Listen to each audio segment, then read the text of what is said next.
Morning, everybody. How's everyone doing? It is currently, I don't even know what time it is.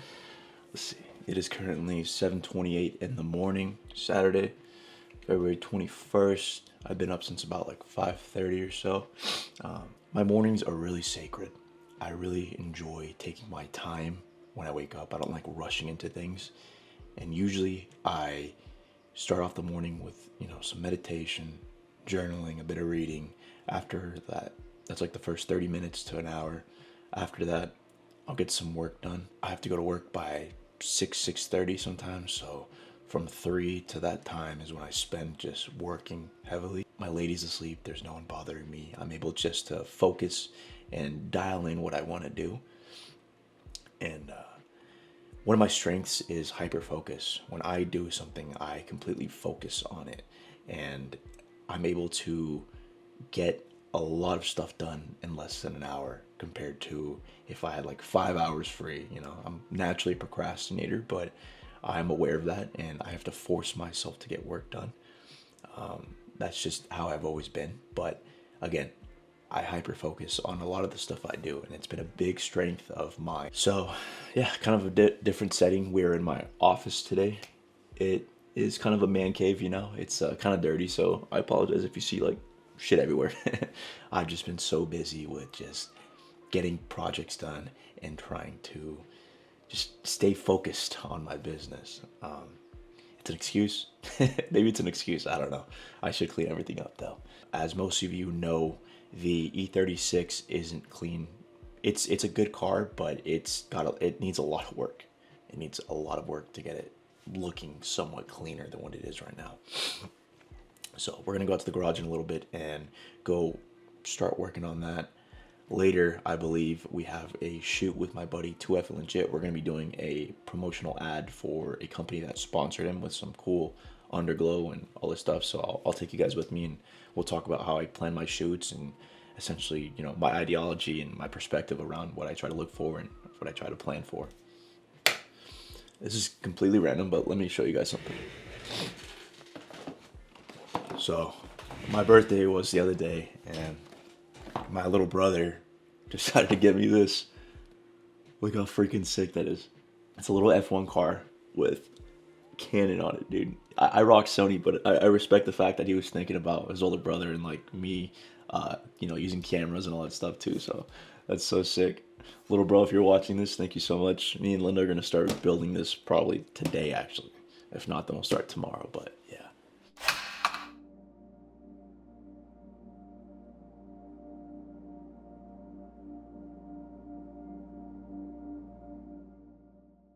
Alrighty, guys. It is freaking cold in here. I'm in my garage. There's like no insulation. I'm gonna throw up my little getup. Just because I like working on cars doesn't mean I want to be dirty. So we're throwing on the good old jumpsuit, looking like I'm gonna be in a freaking GTA heist. Trying to run this YouTube and also still editing for other clients. It's challenging, but it's rewarding all at the same time. It's teaching me a lot more about time management, consistency, persistency, and all that shit I spiel. It's really just how bad do you want it? How bad can you make this happen? I'm just trying to get better with my time management, and yeah, man, it's a lot of work definitely, but it's fun. I enjoy not just staying busy, but actually building something. A lot of people, I feel like, get stuck in the whole doing stuff that keeps them busy, but are you actually doing the proper things to really push you forward in life and to achieve whatever you want? Like, are you moving in the right direction? You don't want to just stay busy. You want to take the proper actions to move forward.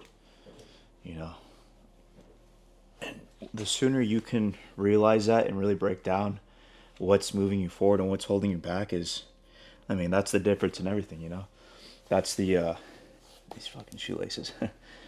That's the biggest proponent towards propelling to where you want to be and what's holding you back in life. Really breaking down what's working for you and what's not. So yeah, I don't know. staying busy, man. It's not what it seems sometimes. You know, you really got to do the actual proper work. So the project for today is taking off this destroyed Ragnar lip, however you pronounce that. Definitely, I put it through its use. Such a cool looking lip. I really wish they made this in a polyurethane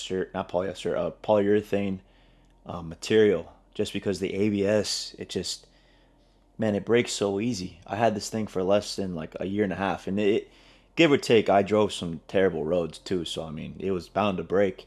But I mean, at least with polyurethane, you get the flexibility of the material, you know. So we're gonna take this off today. I'm probably just gonna rock the regular M3 lip that I have on here for a while. I'm trying to figure out what route I want to go with the front end. I don't know if I want to purchase another one, risk breaking it again, or look into a different style of an M3 lip. I do enjoy the simplistic look of it. It definitely gives it like a more rugged, square look to the front end. So I don't know. There's so many different routes you can go with this. So we're gonna see. But as I said, this will be the first thing we start with. Then we're gonna work to the rear passenger side wheel and raise the coil, because when I took this on its last toge about a month ago, I was rubbing like terribly. Every little turn, every little divot I did, I smelt the tire. And after I put my finger underneath the panel, and just took a chunk of tire out of it. So we're gonna go ahead and raise that after. But first things first is let's jack up the front end and start taking this lip off.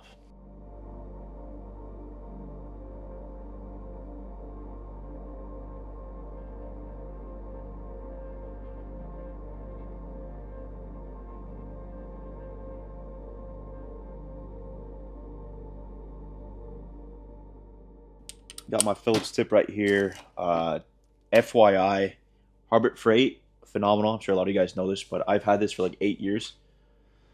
It's a kit with like different tips on there, all these safety bits and everything. And this thing has been a lifesaver when it comes to just a variety of different tips. Because all these companies, these weird freaking industry, whatever, they be making some weird screw tips sometimes. And I get it for safety reasons. Sometimes you need a safety tip. I run into that kind of stuff a lot at work. But for some automotive shit, I'm like, why are you guys doing a freaking hex or something like that? You know, the one thing I love about having a garage too is just being able to take your time. When I first started, I started on the street, and I would personally spend like hours in the street working on my cars, and there'd be points where, you know, we'd be up to like 10, 11, sometimes like 1 in the morning working on these cars in the middle of the street, and you know, my folks would get pissed at me, and my neighbors would be like, "What the hell, dude? Making all this noise? It's freaking 1 in the morning." And it just got to be a headache, and I wasn't able to really enjoy the process of like working on cars, because, like you guys know, a 5-minute install can take up to like 4 or 5 hours, dude. So sometimes you just be getting finessed like that, and it sucks. But I will say, having my own garage has definitely been such an enhancer and been so nice just to enjoy my projects, you know, because I'm not rushed. If something doesn't go as planned, I can just leave the car jacked up, and I don't have to worry about leaving it on the side of the street with potentially being hit, or someone taking stuff or anything of the sort, you know. So come on, it's fucking screw, dude. I'm trying to get this nut on. It's like a weird angle. That's the one thing about working on cars too, is you freaking get so creative with your finger work, and I'm sure my girl likes that. But now you get so creative with like these tight spots and trying to put shit on. You're like, dude, how the fuck did I do that? But it's hard to juggle between multiple builds while trying to build a business. And I mean, this is technically a part of the business, but we're trying to invest and save and shit like that. Like, there's definitely a fine line to everything when it comes to building cars and investing and you know, planning for your future. But dude, I'm only this young once, like might as well just live it up. And money comes and goes, so I'm trying to have some dope cars in my life and really experience this cool era we got going on with, you know, the whole social media, automotive um, conundrum. Like, it's crazy, bro. How a lot of these people are making a living out of just documenting their shit, which is awesome, dude. You know, good for people, good for everyone that's actually doing it. You know, like that's awesome to see people um, grow and try to achieve more in life. Like I'm all for that. Anybody that's hustling, trying to make something out of their lives, like let's go. I love being around these kind of people. This is also a way of me putting myself in a position to grow and to stay consistent with this because I'm putting this out there, you know, and it's challenging myself. You should always challenge yourself whenever you want to do something in life, or if you want to do something in life. Make sure you, in a way, you want to develop a mindset of be comfortable staying uncomfortable.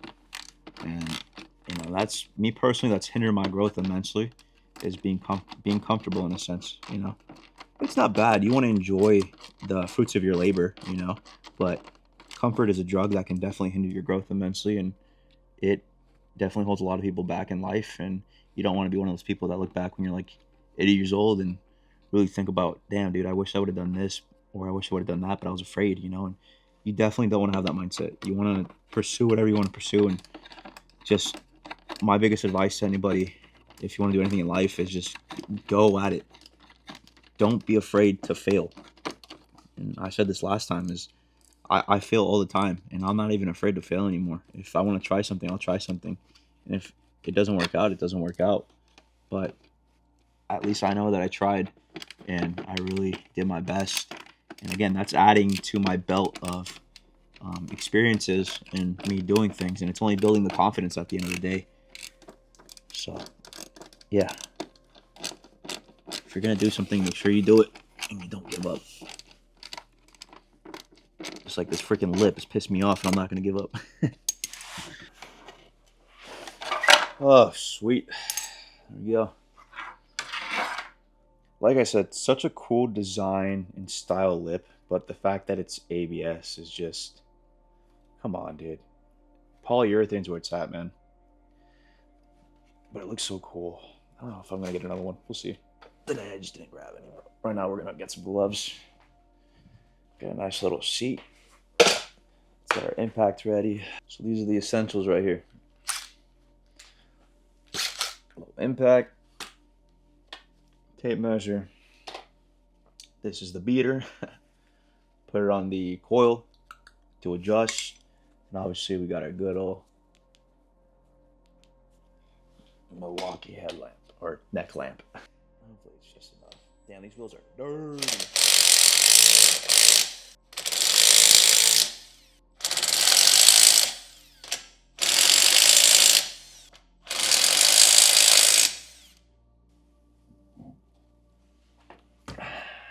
Wow, these things are fucking dirty as shit. There she is, old reliable. Good old T37, baby.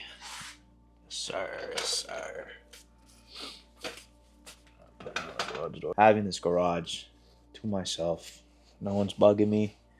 I'm just able to work on what I want to work on and just take my time. And it's hassle free. You know, this is something I really love and I appreciate and enjoy doing. And it's cool to have an environment that no one has to rush me. There's no distractions. It's just me, my own thoughts, and the car itself. Bring it down. Again, I want to go about 1/2 inch, maybe even less than that, because it wasn't rubbing terribly, but it was still enough to piss me off. And it still pretty much took a good chunk out of this tire too. Alright, now you may be asking me, why aren't you using one of those little keys that come with the BCs? Sadly enough, I don't have one. So this is our next best bet. The good old screwdriver and hammer trick. Gotta make use of what you got, man. Is it the right way? No. But does it get the job done? Fuck yeah, it does. We should be pretty much set with the suspension. I got it. Instead of that 1/4 inch I was talking about raising it, I brought it up to at least 1/2 inch. I may go even more just because I have to take into consideration the rebound Like when you're driving the car and you gas it, you have to naturally see that the rear end is going to dip a little bit. Also, when you take corners, the car is going to sway to one side too. The weight ratio will go to one side. So I have to take that into consideration when raising the vehicle too, to give enough gap for that quarter panel and tire to not meet. I have to give it a decent amount of gap to where it'll still look good, but it won't rub and or you know destroy the tire itself. Camera just died. Let's put the studs on there. We should be good. But what I was saying before the camera died on me was, I love TE37s. People may view them as, the modern day RPF1. Fuck you guys, come on, that's crazy. How are you gonna compare an RPF1 to a TE, dude? But I don't care. Like, these are my favorite wheels. I got them in all my vehicles. They're solid. They ain't gonna break on you. They can take a beating. They look good. They look era correct in a sense. I feel like they fit most vehicles very well. And for what I'm trying to do, excuse me, I think they suit my builds entirely great. And I don't see myself getting rid of my TEs except for the ones on my S2K, obviously, because I want a meteor setup. They're just, you get your money's worth out of them. They're quality. They can take a beating. They look good on pretty much any car you put them on.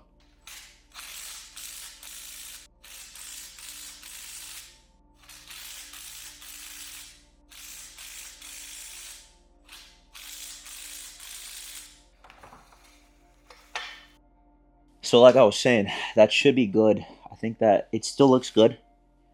Obviously, once I drive the vehicle, everything will compress a little more, and the suspension will get more dialed in. But I think it'll clear. I think it should be able to rub off. It might hit right here a little bit, but that's okay. We're gonna rock these. I'm gonna go drive probably later this week and see if it clears. And if not, then we're gonna have to come back to the original plan and cut the quarter panel right here, that inner lip. But I'm hoping it'll be fine. E36 is slowly getting there. The front end definitely needs some more love. Okay, I need to get going. I got some stuff I got to take care of. I will see you when I film with Fern. All right, everyone. So we are currently filming with my boy 2F and Legit. This is his diesel and his E90 335i. Like I told you guys earlier, this is my buddy who, he also does videography and he's an editor as well. He also owns a wrapping business and he does 3D printing. So if you guys need any of the sort that I mentioned, go ahead and hit him up. I'm going to leave his information on the description below. So he basically got promoted by Glow Game Lighting and we're going to do a promotional ad for them. As you can see, 2FN has his Rockwell lights all on the side right here. As well as these interior lights that, how would you explain them, Fern? They're starlights. They're starlights, essentially. Our goal today is to captivate the starlights and the Rockwell lights as well. And if you go over to the E90, he has some underglow right there, as well as starlights. Definitely one of my favorite E90s, just due to the simplicity of the build. It's kind of dark where we're at right now, so we're gonna see how the light looks. It's pretty hot, so we're located in Santa Rosa, California, and there's a lot of police out here right now, so we don't really want to go too far, just in case we get pulled over. These builds are heavily modified, so we don't want to risk having Fern get pulled over and or get a ticket. The gear I'm using for tonight is going to be my A7S3 with a 35 mil. Like I told you guys earlier, that's my favorite lens to use when it comes to night shoots, just because it's a prime lens and you can get that 1.4, which is phenomenal in this low light situation. For my gimbal, I'm going to go ahead and use my RS3. I've had it for about a year or so. It's my favorite run and gun gimbal. My other one is my DJI Ronin M. I use that for most of my long format automotive films. Essentially, like I said, we're going to start with the wide angles. We're going to start with the outside perimeter. We're going to work from the front, go to 3/4 side, 3/4 rear, 3/4, and go all the way around. And then from there, we're going to go more into the detailed shots. I brought some suction cups too. We're going to experiment with my suction cups, and we're going to have Fern drive around, see how it looks, all different angles. When it comes to promoting ads nowadays, you want to be creative and try new stuff. That's something I definitely try when it comes to my work, is you don't want to be copy and paste from what everyone else sees on social media. If you want to stand out, you can't be afraid, and you got to try new shit. It may not work the first time, but hey, that's part of the creativity and really trying to branch out. This is my cherry on top when it comes to filming. A7S3 with a 35mm, you can't go wrong with that. This is my favorite prime lens. Aside from the 55mm, which I use for more in-detail shots, this is what I go for right now. Since this is going to be more of a run and gun, and we don't really have a set plan, we're just going to be using the 35. I left my 55 at my house. That's a 1.8, by the way. This is a 1.4. And these are also the suction cups I was telling you guys about. Definitely trying to use these more, trying to get just different shots, you know. I've had these for, fuck, dude, like probably almost like 9 years before the prices went crazy on them. I got another one at my house, but for my setup, I like to just use two. Usually I like to just put one on the side, one on top, and that should be more than enough to stabilize the shot. And obviously when you go in post, you can put up some warp stabilizer, just make it, you know, buttery smooth. All right, guys, so I fucked up. This is my first time filming vertically on the RS3, and I thought you could just put this adapter piece on it itself, but Fern just informed me, since he shoots a lot more short form content than I do, that I need this piece that comes off of the whatever you would call this right here. I need this piece specifically right here. And how it works is that instead of having this top heavy like this, you have to have it on the side like this. Obviously this would be on the side right here, but that way the weight is distributed evenly compared to it being top heavy, like I said. So thankfully Fern brought his RS2 with a tilted cage on it, and we're gonna go ahead and just rock that, see what we can do. And yeah, we'll just have to get creative with it. I feel like for most shoots there's always going to be some BS that happens, but you can't let that affect you. I fuck up a lot too, but again, it's a learning process. Now I know for next time, make sure you do your research and have the right tools. So we're going to go ahead and set this up and we'll get started on the shoot. Okay, so we got Fern moving his truck. We got the RS2 set up with the A7S3. We're going to get him kind of coming this way at like a diamond angle. The E90 is already facing pretty good, so we'll just get him coming a little more.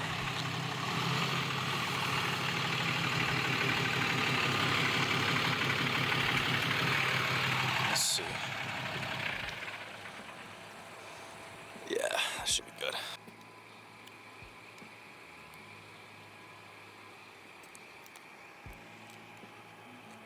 Currently going around the vehicles, getting some wide angle shots with the 35mm. This Tilta cage is honestly very nice. Fern just picked this up. Of course, there's another car.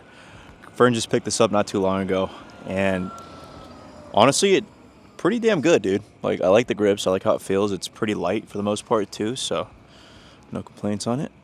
You see me doing the ninja walk, going very slow. You want slow movements when it comes to capturing stuff. It just makes it so much easier when you go into post and you don't get all these weird ass freaking jilts and hops and shit. All right, guys, so we're almost done with the shoot. What we're gonna do now is get all the small intricate shots. We're gonna shoot these starlights that Fern has inside of his truck. We're just gonna do some easy back and forth motions. So the hard thing about shooting at night, especially when there's not a lot of light, is that you gotta get creative with it. I'm shooting high ISO, probably gotta bring it down a little bit. F-stop is about 1.4, shutter about 1/50th, 1/40th of a second. We just gotta get creative with it. And then after that, we're gonna do suction cups on the vehicles, probably do some rear wheel shots, front wheel shots, experiment with probably putting some shots on the hood. Same thing with the truck. We'll probably put the suction cups right here on the driver's side door, aiming this way, get a nice little wheel shot with the lights illuminating on it. Same thing right here with the rear wheel. Probably put the suction cups right here, get this angle right here, and then just experiment with it. The thing about all this, like I said earlier, is you got to experiment. You got to try new stuff. Don't be afraid to get different angles. A lot of the times when I experiment and try new things, they don't work out, but I tried it, and it's always beneficial to me because I know what works and doesn't work in a sense. This is a new environment. There's not a lot of lighting. So right now I need to do my best and use the skills I have and what I've learned so far to do my best to captivate everything. Again, this whole shoot may not work. I'm just kidding, friend. No, it'll be fun. You just gotta have fun with it, be creative, and that's just part of this, is just having fun. So we're gonna go ahead and get shots of the starlight, and then we'll go ahead and do the suction cups, and then And the ambient on the Beamer as well, that's right. And then Fern's gonna suck me off after. Just kidding.